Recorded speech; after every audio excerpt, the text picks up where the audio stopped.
Hi y'all, welcome back. So imagine this scenario, right? You and your partner, your mom, or someone, you go to the mall, right? You're excited, it may be back to school time, it may be just like looking for a new outfit. You're so excited, you're looking through the clothing, and then you go and you try on the clothing. And suddenly, the excitement that you just had, it's gone. As you enter the changing stalls, the world goes from rainbows and unicorns and puppies to suddenly bright and harsh fluorescent lighting and rows of discarded clothing. You cautiously take a step inside the changing room. The person you're with goes and sits in that little tiny chair that they have in the corner, and you brace yourself for the experience of the next 15 minutes being the most agonizing, soul-crushing experience you've ever had in your whole entire life. As you try on clothing piece after clothing piece that fits awkwardly or doesn't fit at all or doesn't zip up, you suddenly start thinking, did I always look like this? You look into the mirrors and you're swearing that they changed into funhouse mirrors because did I always have like stretch marks here? Did I always have cellulite in this area? Did I look like this? And you swear that it's all playing tricks on you. The fluorescent lighting, it has to be something in the water. All the while, the person that you came with is in that corner and they're trying to hype you up, or you're getting into little fights with him, which was always my case. Either way, you bear through those 15 minutes of agony and then you step out a changed human being. No one can intervene. This is just like a canon event for someone that has a body. It's a rite of passage. And once you leave, if you're anything like me, you kind of spiral for the next day and a half. And after this horribly traumatic experience, you'll be lucky to come out with one piece of clothing that you kind of semi-like. And this experience is not helped by the fact that every single store has different sizes. You could go into one store expecting to be one size and then be a completely different size, and vice versa in a different store. So you're just like confused, scared, and a little bit anxious while you're just traversing the mall, trying to find a new wardrobe. And this is what I want to talk about. The sizing of fashion varying from one store to the next has always been a phenomenon, but I feel like in the last 5 years, I've really noticed a significant difference. Specifically, I have seen a large range in what's considered the middle size range for women and what's considered medium for women. Additionally, there has been a lot of interest and discourse online about what is considered mid-size. Heck, even I thought I was mid-size at one point in time. It's just like there's murkiness around what is the actual mid-range sizes. So today I would kind of like to examine this a little bit and look into the fashion sizing that we have currently, but also specifically look into the mid-size and what it actually means to be considered mid-size. So according to some online sources, mid-size refers to the clothing size options that are larger than the straight sizes, which are typically considered 0 to 8, but that are also not in the range that are considered to be plus sizes, which starts typically around size 16. And based on that definition, we can say that the actual definition of a mid-size person is a person that falls within the 10 to 14 size range, because these sizes don't really fit neatly into the straight or the plus size category. Also, I just want to say, when I'm discussing sizes in this video, I'm specifically talking about the US size metric. I know that the UK and Europe and different parts of Asia and Africa have different sizes, but I'm talking about the US size system. So based on the definition, there has been a range of people who have been embracing this definition of mid-size. There are influencers online that show off their fashion sense with mid-size try-on hauls and mid-size styling videos. And honestly, I really love this representation because it shows especially young girls that people come in all different shapes and sizes, and there is no one size that fits everybody. And that your size really doesn't matter in terms of you can still continue to wear cute clothing, and that cute clothing exists and styling exists, because for so long I feel like plus size or people who didn't fit into the straight sizes really were just told to just cover up their bodies. And I feel like seeing people who are just like out there living their lives and like embracing style and not just trying to cover a body and not being ashamed of it is really empowering for young girls and young women to see. Additionally, I feel like for a lot of young women, growing up and not fitting into straight sizes is a really traumatic experience. Although these size numbers and those numbers on the tag shouldn't hold as much power as they do, it's a truth and it's inevitable that they do hold a lot of power for people and can determine someone's mood and how they think about themselves and their self-esteem. So it's really important that we show that size is just a number and like it really doesn't matter when it comes to like who you are as a person. So I really embrace these influencers trying to kind of show that off. But recently I've seen people kind of like have a shifting ideology of what a person who is mid-size should be, or what they should look like, or what size they should be. So what's going on here? Specifically, why are people saying that the 10 to 14 range shouldn't be considered mid-size anymore? To examine why people are moving the goalpost for what's considered mid-size, I think it's important to examine our sizing system in the United States and how this has changed over time. So the sizing system that we have now in the United States is actually a pretty modern convention, and a version of it actually was introduced into the United States around the 1900s. Up until this point, a lot of the clothing was tailored to specific measurements of the wearer, like you would go to a tailor and they would tailor your clothing to make it specific to your body measurements. However, during war, uniforms were actually mass produced to fit general body sizes because they were unable to be tailored. Obviously, that would be a very difficult thing to do during a war. Specifically for the Civil and Revolutionary Wars in the United States, tailors took the general measurements of about 1,000 soldiers, then mass-produced uniforms to fit the general specifications of the average soldiers. These wartime examples were novel examples of mass production of clothing to fit standard sizes of men. However, during these periods, it was still common for women and men to utilize tailors to custom fit their clothing. It wasn't until the early 1900s, like I discussed, during the World Wars, that mass consumption and off-the-shelf clothing became more common. Because of this increase in factory-made and mass-produced clothing lines, the United States government started toying with the idea of creating a U.S. standard size. So in the 1930s, the U.S. government hired a team of statisticians to take measurements from 15,000 women to help create an average for U.S. women's sizing. So it's important to note here that those 15,000 women were mainly white women, so these measurements didn't really include the diversity of the United States women, so it's already just kind of bogus science. So just wanted to keep that in mind. It's not equitable or representative of the whole entire population. But based on these findings, the team came up with a 3-part sizing guide, which we won't really get into here because it's kind of just like very odd and doesn't really it clashes with a lot of like the modern ideas of what the sizing system was, and it wasn't very popular at the time. But it's the first example of the United States government actually trying to interfere or intervene and create a standard sizing in the United States for women's clothing. In 1958, the National Bureau of Standards created their version of a sizing standard, which ranged from an 8 to a 42. So this system that was created by the National Bureau of Standards was actually based off of women having a natural hourglass figure, which in reality only about 8% of all US females at the time and now have an hourglass figure. So it was just kind of like the proportions that they were creating were just off.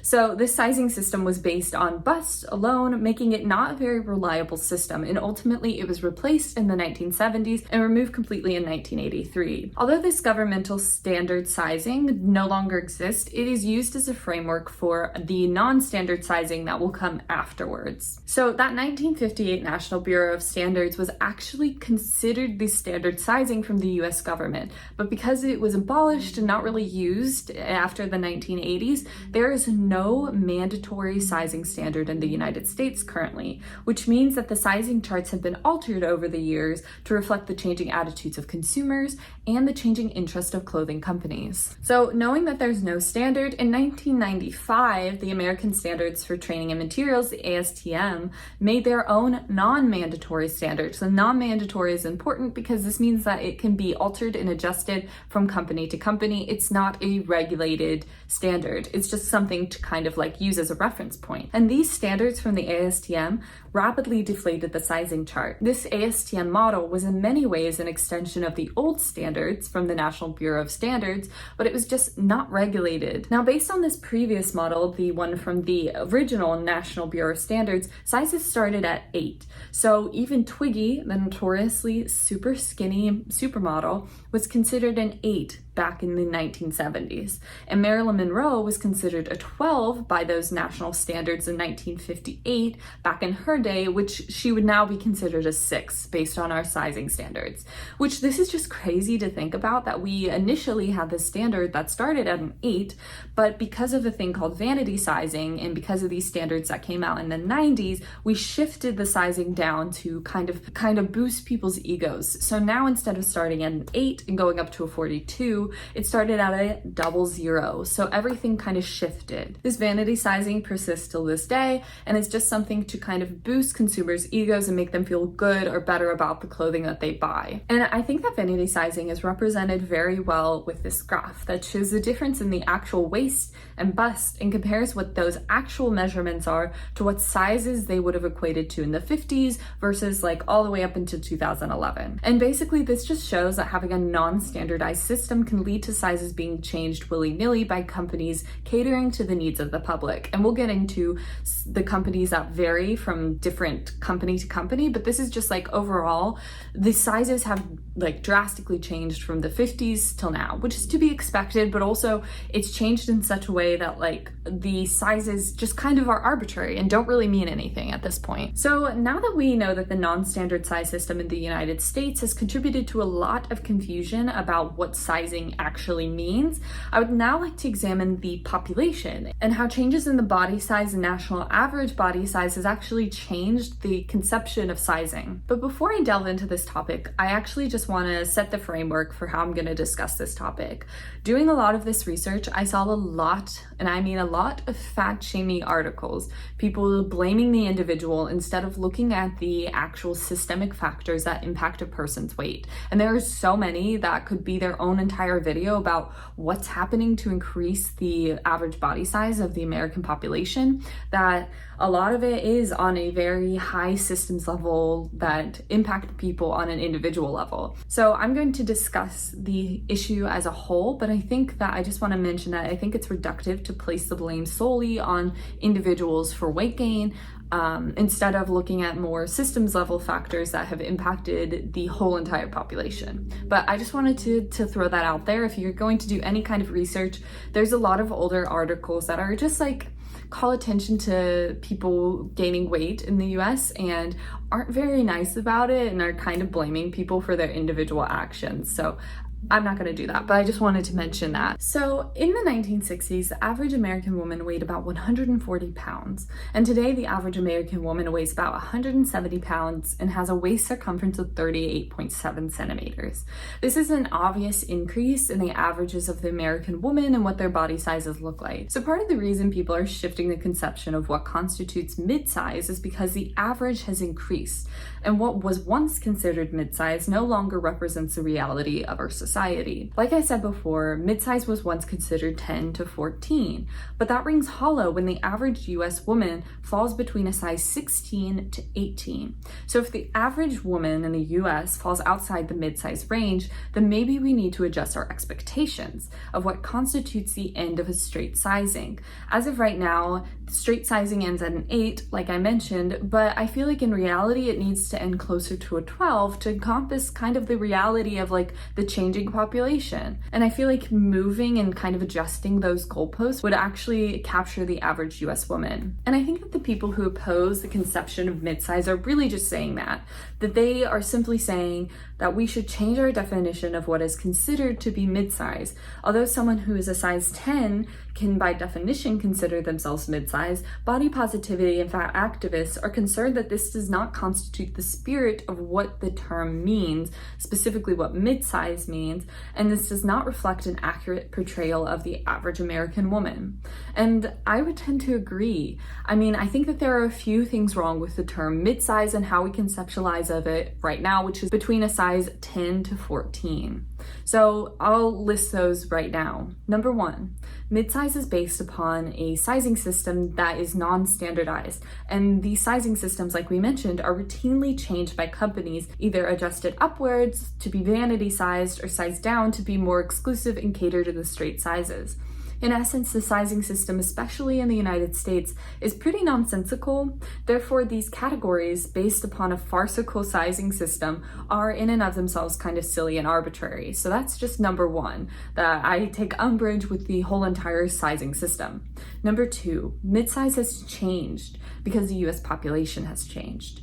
Even though I'm talking mainly about women, the whole US population has grown. So therefore, what was once considered mid or plus size has just become the new normal. So the definition of midsize being size 10 to 14 is really misleading and can actually cause people who are normal or average and fall outside of those sizes to have a negative self-image. I think that as a society, we are clinging very hard to these conventional sizes and ignoring the reality that as a society, our population is just larger. So we really need to adjust our scales and our sizing charts, which actually leads me to my next point. We should just abolish these terms completely. I mean, do we really need these terms like straight, mid, and plus size to denote specific sizes and categorize people arbitrarily? In the same vein as overhauling the system, I think we should also be mindful about what these categories indicate to the consumer and how we can be more accommodating to all shapes and sizes. I mean, even at this point, some stores refuse to carry over a size 12 because they prefer only having straight sizes in their store. So I think it's past time to do away with these old school categories and adjust to a more modern time. Finally, if we are going to redo this system, I think we need a standardized system of sizing. I mean, right now, the landscape of fashion sizing is scary enough, and it's even worse when you don't know how things are going to fit you from one store to another.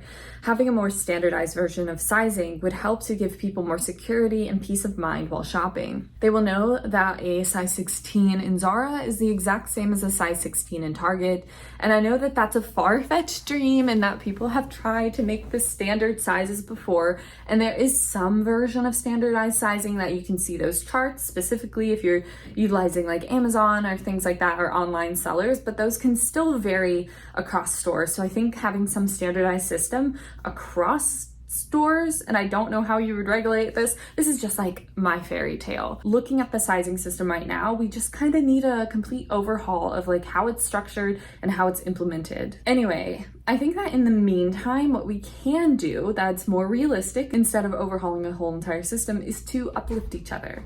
I don't exactly see the issue in people who feel like they don't fit into straight sizes claiming to be mid-size, because it shows people body diversity, and to me that's always an important part of like uplifting and empowering others. And to help people feel more confident, I think that like utilizing that term is just kind of like what they feel like they are. If they identify as mid-size, I feel like right now I understand the kind of criticisms of people who more closely align with straight sizes calling or claiming themselves to be mid-size.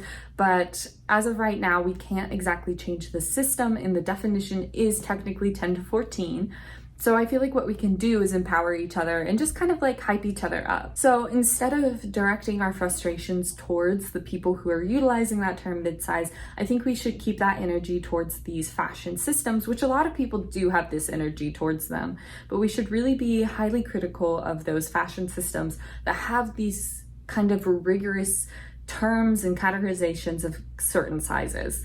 But that is all I have for you. I know the thesis of this is basically like overhaul a complete styling system, but I feel like that is just kind of the answer. While I was looking into this research, I was really surprised about how sizes actually came to be and how arbitrary they actually are, because they feel so concrete when you're in those freaking changing stalls. You're like, oh my gosh, it's a life or death situation if I'm a 8 versus if I'm a 10. But in reality, it just really doesn't represent the average American consumer, and it's just time that we should kind of like go away from that. But that is all I have for you. I know this was kind of a little bit of a scattered video, but I hope you enjoyed it, and I hope to see you in the next one. Bye.